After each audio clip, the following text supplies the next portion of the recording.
मोहतरम नाज़रीन आदाब। अकमल उर्दू रहनुमा चैनल में आपका एक बार फिर खैर मकदम है। पिछले वीडियो में हमने टैट का जो पेपर था 2012 का, उसके 5 सवालात को हल किया था जो नस्र के पोर्शन में से थे और इक़्तबास आपको दिया गया था। इक़्तबास पे मुनहसर कुछ सवालात थे जिनके जवाब हमने तलाश किए थे। तो उसी सिलसिले को आगे बढ़ाते हुए आज अगला सवाल हम इस पेपर का ले रहे हैं। ये वही पेपर है टैट 2012 का। तो अगला जो सवाल है वो नज़्म से मुताल्लिक़ है और यहाँ अल्लामा इक़बाल की एक नज़्म दी गई है। उस नज़्म को सबसे पहले हम पढ़ेंगे और उसकी बुनियाद पर जो सवालात यहाँ नज़्म से मुताल्लिक़ दिए गए हैं उनके जवाबात को हम इस नज़्म से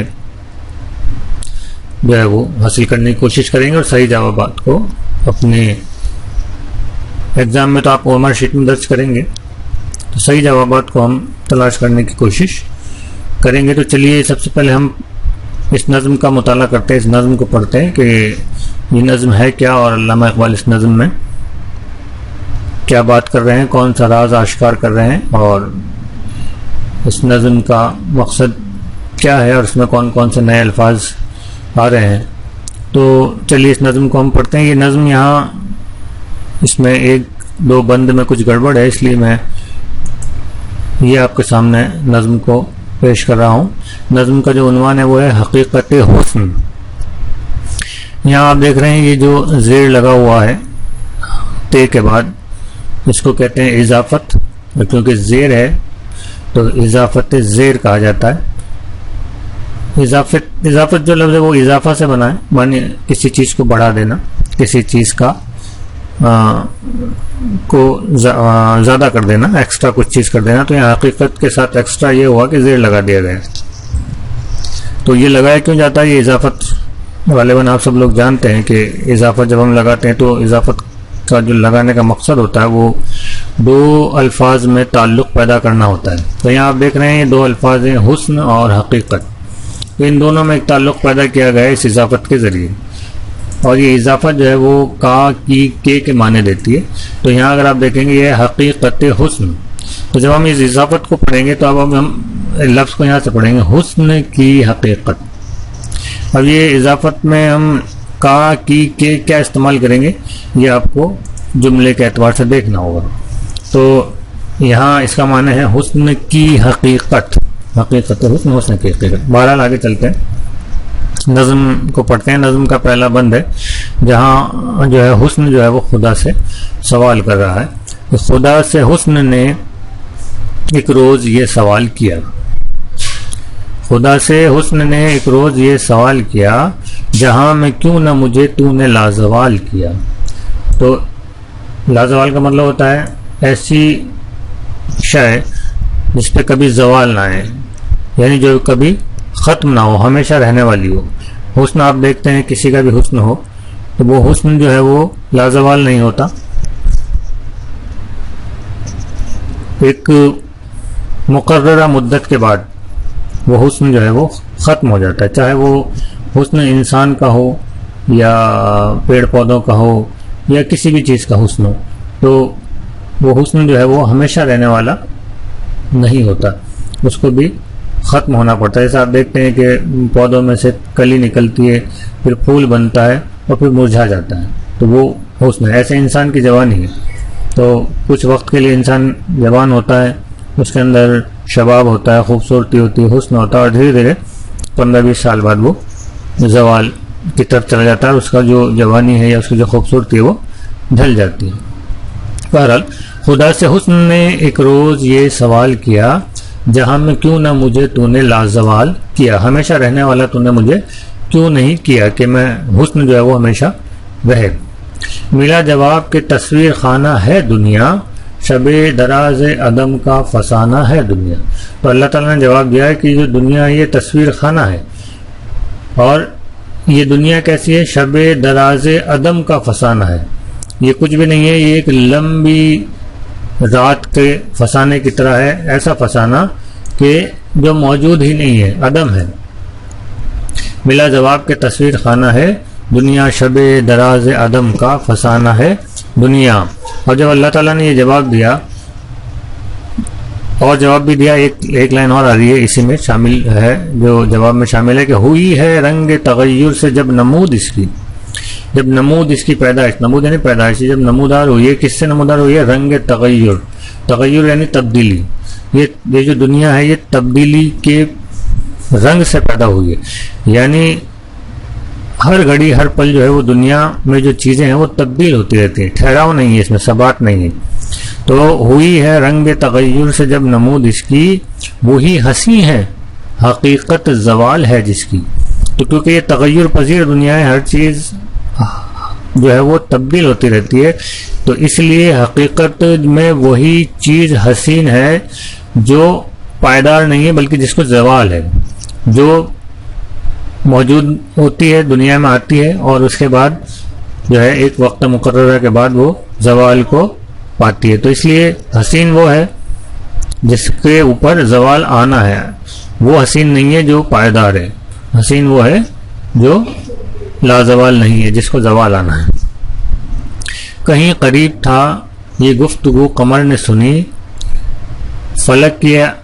फलक पे आम हुई अख्तरे सहर ने सुनी। अभी जो गुफ्तगू थी या कहीं करीब में ही कोई कमर था, चांद था, तो उस कमर ने यानी चांद ने गुफ्तगू सुन ली और ये गुफ्तगू इस तरह से फलक पर यानी आसमान पर आम हो गई। और आम होते होते क्या हुआ कि जो अख्तर सहर है, सुबह का जो तारा है, अख्तर यानी तारा, सहर यानी सुबह, तो सुबह का जो तारा है उसने भी ये खबर सुन ली। सहर ने तारे से सुनकर सुनाई शबनम को, सहर ने तारे से सुनकर सुनाई शबनम को, और सहर ने क्या किया, ये सुनकर ये खबर शबनम तक पहुंचा दी। फलक की बात बता दी जमी के महरम को। अब यहाँ जमी का महरम किसको कहा गया? शबनम को। महरम यानी राजदार दोस्त।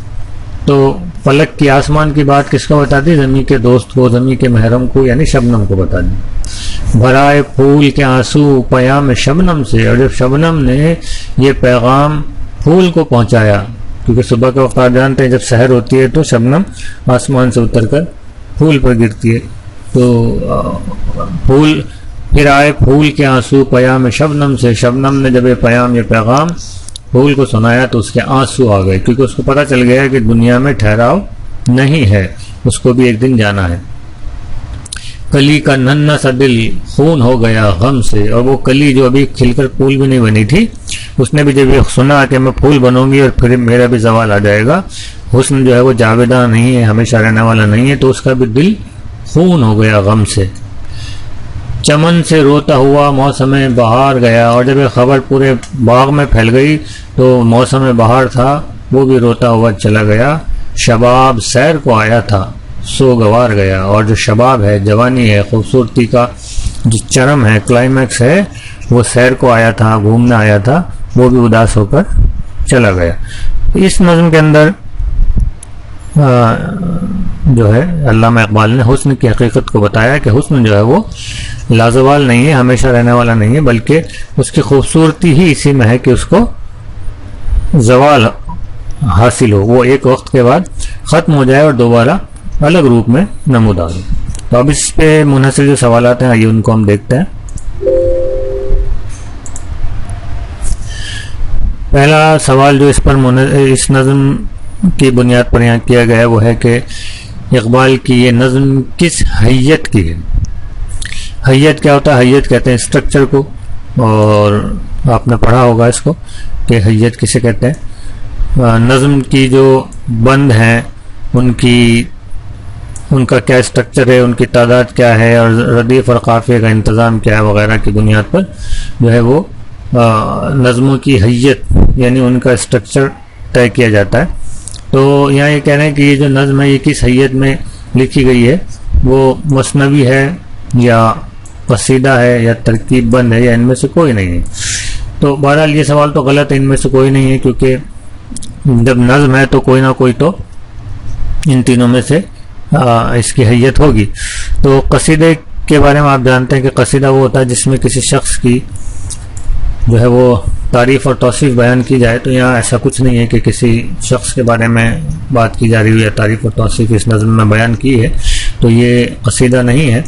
अब बात करते हैं तरकीब बंद की। तरकीब बंद ऐसी नज़म होती है, ऐसा स्ट्रक्चर होता है तरकीब बंद का कि जिसमें होते तो बहुत सारे मिसरे हैं और उनके जो रदीफ और काफ़ी हैं, जैसे यहाँ आप देखेंगे सवाल किया, जवाल किया, लाजवाल किया, और खाना है दुनिया, फसाना है दुनिया, इसी तरह उसमें भी बहुत सारे रदीफ और काफ़ी होते हैं। लेकिन उस नज़म का जो आखिरी मिसरा होता है वो बिल्कुल अलग होता है और वो इस तरह का नहीं होता जैसे यहाँ इसमें दिया हुआ है। तो तरकीब बंद भी ये नहीं है, तो ये बचता है मसनवी।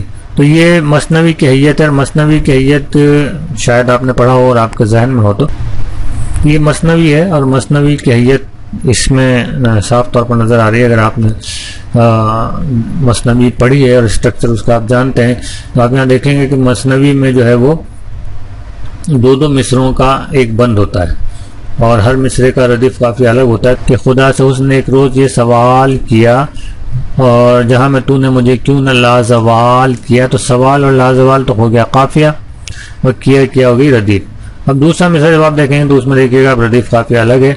मिला जवाब के तस्वीर खाना है दुनिया, शबे दराज अदम का फसाना है दुनिया, फसाना खाना है दुनिया है दुनिया। तो यहाँ सारे अशार जो हैं इसी तरह से आप देखेंगे कि जो है वो हम रदीफ हम काफ़ी चल रहे हैं और दो दो मिसरे हैं, यानी मसनवी की हैयत में ये लिखी गई है। तो इसका जो सही जवाब है वो है मसनवी। अगला जो सवाल है वो देखिए, सवाल नंबर 8 क्या कह रहा है कि कौन सी सिफत इस नज़्म को मसनवी से जुदा करती है। कि मसनवी तो है ये हैयत के एतबार से, यानी इसका जो स्ट्रक्चर है वो तो मसनवी का है, लेकिन हकीकत में ये कौन सी ऐसी सिफत है, ऐसी कैरेक्टरिस्टिक है जो मसनवी में पाई जाती है और इसमें नहीं है, जिसकी वजह से ये मसनवी से अलग नज़र आती है। पहली चीज़ है तरकीब बंद की कमी, कि इसका जो स्ट्रक्चर है वो तरकीब बंद का नहीं है। तो ये बिल्कुल गलत है, क्योंकि मसनवी जो है वो ज़रूरी नहीं है कि तरकीब बंद में ही लिखी जाए, तो तरकीब बंद नहीं है ये। तवालत की कमी, तो ये भी ज़रूरी नहीं है कि मसनवी जो है वो हमेशा लंबी ही हो, छोटी मसनवी भी लिखी जा सकती है, हालांकि तवील नहीं है ये बात सही है इसमें। तीसरी है कदीम रिवायत के तसलसल की कमी, के मसनवी के अंदर अमूमन जो कदीम रिवायती चीज़ें हैं, रिवायती बातें हैं, उनको जो है वो तहरीर किया जाता है और वो इसमें है नहीं भी है।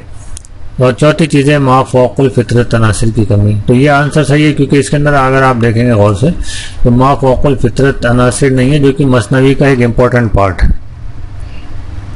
सबसे अहम पार्ट जो है वो मसनवी का जो माफ़ौक़ुल फ़ितरत यानी जिन, परियां, देव, भूत वगैरह, वो इसमें नहीं है। तो इस वजह से जो है ये हम इसको जो है वो मसनवी से अलग समझ सकते हैं इस सिफत की वजह से। ये सिफत ऐसी जो इसको मसनवी होने से रोकती है, या हम कह सकते हैं कि मसनवी नहीं लगती इसकी वजह से। अगला सवाल देखें, शबे दराज अदम से क्या मुराद है। अब यहाँ लफ्ज़ जो अदम है इससे क्या मुराद है। अदम का मतलब होता है गैर मौजूद होना, वजूद में ना होना। अदम का मतलब वजूद में ना होना। जैसे हम कहें कि मेरी अदम मौजूदगी में, यानी गैर मौजूदगी में, जब मैं मौजूद नहीं था, मेरी अदम मौजूदगी में तुम घर क्यों आए, ये ठीक है। तो ये अदम का मतलब होता है मौजूद ना होना। तब यहाँ देखा आंसर क्या है, तवील सिया रात, एक लंबी काली रात। तो अदम का मतलब ये नहीं है। तवील मादूम रात नहीं है। इंसानी पैदाइश से पहले का ज़माना अदम, ये हो सकता है, लेकिन यहाँ लफ्ज़ के माने पूछे गए हैं कि अदम ज़रूरी नहीं सिर्फ इंसानी पैदाइश, किसी भी चीज़ के पैदा होने से पहले का ज़माना हो सकता है, उससे पहले का भी ज़माना हो सकता है। तो हम एग्जैक्ट इसको नहीं मान सकते। हाँ, यहाँ जवाब दिया गया वजूद की ज़िद। अब ज़िद से मतलब है यहाँ ओपोजिट। वजूद लफ्ज़ का जो है वो ये मुतज़ाद है, यानी ये वजूद लफ्ज़ का ओपोजिट है। वजूद का मतलब मौजूद होना और अदम का मतलब मौजूद ना होना। तो सही आंसर जो होगा हमारा वो होगा वजूद की ज़िद। अगला सवाल देखें कि 10 नंबर के, इकबाल ने हसीन तरीन उनसुर के लिए किस चीज़ को लाजमी करार दिया है। तो वो कौन सी चीज़ है कि जिसकी वजह से कोई भी चीज़ जो है वो हसीन तरीन महसूस होती है, वो उनसुर, वो पार्ट कौन सा है। तो अगर आप नज़्म को पढ़ेंगे तो आप देखेंगे कि नज़्म में बताया गया है कि हसीन चीज़ दरअसल वो है, हुस्न दरअसल वो है कि जिसके साथ जवाल जुड़ा हुआ है, जो लाजवाल नहीं है, जिसको एक दिन ख़त्म होना है। तो पहला ऑप्शन और तज़ीन व आराइश, हुस्न अमल, ये तीनों ही गलत हैं। चौथी चीज़ दी हुई है जवाल, यानी खूबसूरती या हुस्न वही है जिसके साथ जवाल जुड़ा हुआ है, यानी जो ख़त्म होने वाली शय है। तस्वीर खाना किस बात की अलामत है? तस्वीर खाना दरअसल यहाँ, चलो पहले इस पर चर्चा करते हैं। यहाँ लिखा है फना की, ख़त्म होने की, नहीं ऐसा नहीं है। बका की, बाकी रहने की, ऐसा भी नहीं है। दवाम की भी नहीं है, बल्कि इंसानी आमद व रफ्त की, इंसान के आने की जो अलामत है उसको हम कहते हैं तस्वीर खाना, कि इंसान की आमद व रफ्त जब हुई तो उसको हमने कहा तस्वीर खाना। सवाल नंबर 12 है कि नज़्म के चौथे शेर का काफिया क्या है? तो जो आपका 4 नंबर का जो शेर है, अगर आप उसको देखेंगे तो उसमें काफिया है कमर और सहर। करीब था कि ये गुफ्तगू कमर ने सुनी, तो कमर और सहर, कमर से जो है कमर और सहर, ये 2 लफ्ज़ आए हैं। तो ये चौथा जो शेर है, पहला, दूसरा, तीसरा, चौथा, चौथे शेर का जो काफिया है वो है सहर। तो ये आसान सा सवाल था। अगला सवाल आप देखेंगे, ज़मीन का महरम से क्या मुराद है? ज़मीन का महरम किसे कहा गया है? तो अगर आप शेर को ध्यान से देखेंगे तो जो शेर है वो शेर कह रहा है कि सहर ने तारे से सुनकर सुनाई शबनम को, फलक की बात बता दी ज़मी के महरम को। सहर ने तारे से सुनकर सुनाई शबनम को, फलक की बात बता दी ज़मी के महरम को। ज़मी के महरम कौन हुआ? शबनम। तो यहाँ आप देखेंगे कि शबनम को जो है वो ज़मी का महरम कहा गया। तो यहाँ जो सही जवाब है ज़मी के महरम से क्या मुराद है? ज़मी के महरम से मुराद है शबनम, यानी ज़मीन का राजदार, ज़मीन को फलक की बातें बताने वाला जो है उसका दोस्त कौन है? शबनम। 14 नंबर का सवाल है कि वही हसी हकीकत जवाल है जिसकी का असर सबसे ज़्यादा किस पर हुआ? यानी ये हकीकत सुनने के बाद कि हसीन वही है जिसकी हकीकत जवाल है, किस पर ज़्यादा असर हुआ? फूल पर हुआ, क्योंकि आप देखेंगे आखिरी लाइन में लिखा है कि फूल रोने लगा। शबनम पर तो कुछ नहीं हुआ क्योंकि शबनम ने तो खबर दी थी। और चमन पर क्या असर हुआ ये भी इसमें बताया नहीं गया है। मौसम बहार पर, बहार रुखसत हो गई, तो गालिबन जवाब सही होना चाहिए था फूल पर, लेकिन क्योंकि इसका जवाब जो आरपीएससी के उसमें गलत था तो इसलिए इस पर बोनस नंबर दिए गए थे। अगला जो सवाल इससे मुतालिक है वो है 15 नंबर का सवाल कि इकबाल ने इस नज़्म में खुदा और हुस्न की गुफ्तगू को किस अंदाज में पेश किया गया है? अब यहाँ 4 ऑप्शन दिए गए हैं। पहला है दास्तान भी, तो दास्तान नहीं है।